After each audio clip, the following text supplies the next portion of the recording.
আসসালামু আলাইকুম আরহামতুল্লাহ আবরকাতুহু। এই ভিডিওটি আপনি দেখতেছেন, তার মানে আমি ধরেই নিতে পারি আপনি একজন খামারি বা শৌখিন হাঁস মুরগি পালন বা আপনি একজন উদ্যোক্তা। তো এই ভিডিওটি শেষ পর্যন্ত দেখবেন। আজকে এই ভিডিওর মাধ্যমে খুব গুরুত্বপূর্ণ কিছু কথা বলবো। আমরা প্রতিনিয়তই অনেক প্রতিবেদন দেখি, যেখানে অনেকেই উদ্যোক্তারা বলে যে আমার প্রতি মাসে 40,000 ইনকাম বা 20,000 ইনকাম। তো এই ইনকামের যে কথাগুলো বলে এগুলো কতটুকু সত্য, বা আপনারা তাদের ভিডিওর প্রথমের দিকে আপনারা দেখতে পান যে তারা বলে আমি প্রতিদিন 300 মুরগি থেকে 250 ডিম সংগ্রহ করি, বা আমি 500 মুরগি থেকে 300 ডিম সংগ্রহ করি। তো এরকম কত কথাই তো বলে থাকে। তো প্রতিটা ভিডিওর প্রথমেই আমরা যে জিনিসটা বেশি দেখতে পাই যে হয় সে ডিম তুলতেছে, বা ডিম নাড়াচাড়া করতেছে, বা বাচ্চা দেখানো হচ্ছে। তো আজকে আমি এরকম কিছু কথা বলতে চাচ্ছি, সেটা আজ পর্যন্ত কেউ বলে নাই, শুধু আমিই বলতেছি। আমরা ফেসবুক ইউটিউবে কতই না ভিডিও দেখি যে একজন খামারি, সফল খামারি, সে মাসে 20 থেকে 30 হাজার টাকা ইনকাম করতেছে, বা সে ডিম সংগ্রহ করতেছে 500 মুরগি থেকে প্রতিদিন 300, 350 বা 400 প্লাস ডিম পাচ্ছে। আমরা কিন্তু এই ভিডিওগুলো দেখেই আমরা বেশি আবদ্ধ হই, বা এই ভিডিও দেখেই আমরা বেশি শখ জাগে যে না আমিও একটা খামার দিয়ে দেবো, বা আমিও একটা ছোটোখাটো একজন উদ্যোক্তা হব। তো ভাই আমি একটু কথাটা ক্লিয়ার কাট বলার চেষ্টা করি। আপনি এই লাইনে আসতে পারেন, একজন উদ্যোক্তা হওয়া এটা খুবই গুরুত্বপূর্ণ একটা ভালো কাজ। এক কথায় নিজের যখন সময় তখন আমি দিতে পারবো। এক কথায় ফ্রি মাইন্ড। আমি যদি চাকরি করি তাহলে চাকরির ক্ষেত্রে আমার একটা পার্ট টাইম একটা সময় থাকবে, যে এই টাইমে নির্দিষ্ট সময় আমি ছুটি পাবো। কিন্তু আপনি যখনই উদ্যোক্তা হবেন বা সফল একজন খামারি বা যেটাই হোক, তাহলে আপনি কিন্তু ওই সময়টা পাচ্ছেন না। যখন মন চায় তখন যেখানে খুশি সেখানে যাইতে পারছেন। তো এখন আসেন আমরা কাজের কথা বলি। তো এখন যদি আপনি উদ্যোক্তা হতে চান, একটা ভিডিও প্রতিবেদন দেখে যে না একটা ভাই মাসে 30,000 35,000 টাকা ইনকাম করতেছে, কিন্তু এই টাকাটা যে ইনকাম করতেছে এটার পিছনের ব্যাক রিপোর্টটা কিন্তু আজ পর্যন্ত আপনাদেরকে কেউ বলে নাই। তো আমার ভিডিওর মাধ্যমে আমি আপনাদেরকে এতটুকুই বলতে চাচ্ছি যে দেখেন, এক কথায় আপনার পরিশ্রমী হতে হবে। আর লজ্জা শরম ঘৃণা এগুলো টোটালি আপনার মন থেকে মুছে ফেলতে হবে।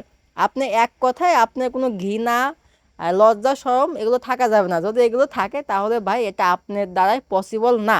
এটা আমি 100% বলতে বলতে পারি, এটা আপনার দ্বারাই পসিবল না। যদি আপনি এই ঘৃণা, বিশেষ করে ঘৃণাটা যদি আপনি ত্যাগ না করতে পারেন, তাহলে এটা আপনার দ্বারাই পসিবল না। কারণ আমি প্রতিদিন সকালে যে পরিমাণ কাজটা করি, এই কাজটা যদি একজন করে নাই, তারা যদি এই কাজে আসে বা আমার এই কাজটা দেখে, তাহলে সে ফার্স্টেই বলবে যে এটা আমার দ্বারাই না। তো আমি এ কথা ফার্স্টেই বলি, আপনারা শখ করে কিনেন আর উদ্যোক্তা হিসাবে কিনেন, যেটাই কিনেন আগে এক কথায় ঘৃণা ত্যাগ করতে হবে। কারণ আমি এর আগের ভিডিওতে আমি আপনাদেরকে দেখাইছি যে ওদের যে লিটার মানে পায়খানাটা কত পরিমাণ পায়খানা ছিল, সেটা আমি নিজে ওখান থেকে চেঞ্জ করেছি। এবং লাস্টের ভিডিওতে আমি আপনাদেরকে দেখাবো যে ওটা আমি নিজে পরিষ্কার করেছি। তো আমি যেই কাজগুলোর কথা বললাম, এই কাজগুলো যদি আপনি করতে পারেন, তাহলে ভাই আমি আপনাকে বলবো যে আপনি এই লাইনে আসেন। তাহলে আপনি এই লাইনে আসার কোনো দরকার নাই। তো আমি একটা খুব পরিচিত একটা মুখ, যার কথা না বললেই নয়, বা যার ভিডিও দেখে আমি আজ এই লাইনে আসছি, সেটা হলো বিসমিল্লাহ এগ্রো। আপনারা সবাই জানেন, এবং সবাই জানেন যে ইনি কতটা কষ্ট এবং কতটা পরিশ্রম করে, এবং সম্পূর্ণ চেষ্টা করে সে নিজের কাজ নিজে করতে। তার পড়ালেখার যোগ্যতা আমি সবই জানি। তার A to Z ভিডিও আমি দেখি, বা প্রতিটা ভিডিওর জন্য আমি অপেক্ষা করি। ঠিক সন্ধ্যা 7টা বা 6টা বাজলে আমি তার ভিডিওর জন্য অপেক্ষা করি। তো বিসমিল্লাহ এগ্রোর যে অ্যাডমিন ভাই, তারে আমি অনেক অনেক কৃতজ্ঞতা জানাই যে তার জন্য বা তার দেখে আজ আমি এই লাইনে আসতে পারছি। তো তাকে আমি অনেক কৃতজ্ঞতা জানাই, এবং আমার পাশের জেলায় তার বাসা। অবশ্যই আমি তার বাড়িতে যাব এবং গিয়ে তার সব কিছু আমি দেখে আসবো ইনশাল্লাহ। তো আসেন এখন মূল কথা বলি। তো আমি প্রতিনিয়ত যে সকালের কাজগুলো করি, সেই কাজগুলো আমি সবসময় সব কাজগুলো দেখাই না। তো আজকে আমি A to Z যে কাজগুলো আছে প্রতিটা কাজ আমি আপনাদেরকে দেখাবো। এবং আমার এই কাজ দেখার পরে তারপর যদি আপনার মনে হয় যে না আমি এই কাজগুলো করতে পারবো, তাহলে আপনি ভাই একটা ফার্ম দিয়েই বসেন। তো আমি আগেও বলছি এখনও বলছি, ফার্মে টাকা আছে, ফার্ম লাভজনক যদি আপনি নিজে করতে পারেন। আর অবশ্যই সবসময় চেষ্টা করবেন ফার্ম দেওয়ার ক্ষেত্রে প্রথমত ছোট করে শুরু করবেন, ছোট পরিসরে, পরে যায় বড় করলেন যখন আপনার মেডিসিন সম্বন্ধে, আপনার হাঁস মুরগি সম্বন্ধে ভালোভাবে জানা হয়ে গেল, কখন কোন রোগ হলে কোন মেডিসিন প্রয়োগ করবেন, তারপরে আপনি বড় করে শুরু করতে পারেন। আমার ফার্ম জগৎ 2 বছর, তাও কিন্তু আমি এখনও বড় করার মতন কোনো রাখি না। এখনও আমার ভয় লাগে যে আমি আদৌ কি বড় করে করলে আমি নিজে এটাকে সাকসেস করতে পারবো কিনা, এখন আমার ভয় হয়। তো তার জন্য আমি এখনও বড় করে তুলতেছি না। তো খুব শীঘ্রই আমি ইনশাল্লাহ আর একটু বাড়াবো, ফার্মটা একটু বড় করব। সবাই আমার জন্য দোয়া করবেন এবং আমার হাঁস মুরগির জন্য সবাই একটু দোয়া করবেন। তো এটা হচ্ছে গিয়ে আমার সেই ফার্মি মুরগি। এই ফার্মি মুরগিগুলো আমার এক ফ্রেন্ডের অলরেডি বিক্রি করে দিয়েছি। তো এই ফার্মি মুরগিগুলো করাইজা রোগে আক্রান্ত ছিল দীর্ঘদিন যাবত।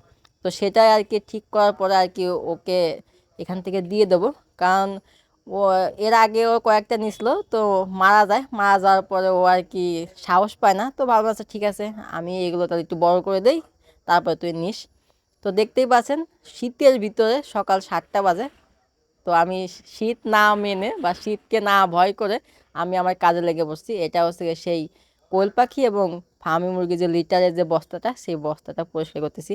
তো ভাই ভিডিওটা আর বেশি বড় করব না, ভিডিওটা এই পর্যন্তই রাখবো। তো এক কথায় আমি আবারও বলতেছি, যদি আপনি এরকম পরিশ্রম করতে পারেন, ঘৃণা মন থেকে ত্যাগ করতে পারেন, তাহলে এই লাইনে আসেন। তাহলে না আসাই সব থেকে বেটার হবে।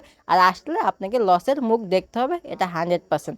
তো ভিডিওটা আর বেশি বড় করবো না। আজকের ভিডিওটা যদি আপনাদেরকে ভালো লেগে থাকে তাহলে অবশ্যই লাইক শেয়ার কমেন্ট করে আমার পাশেই থাকবেন। ভালো থাকবেন, সুস্থ থাকবেন। আল্লাহ হাফেজ।